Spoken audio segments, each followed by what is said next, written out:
figure out this whole crank no start issue. No spark from the distributor. I know everybody needs contact. So yo, check your fuses, check the relays, everything is checked. Everything is good. It won't start.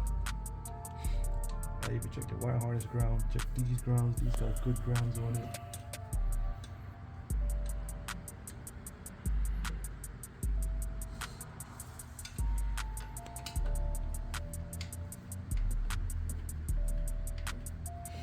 It's something. Everything is getting powered. Everything else is distributor.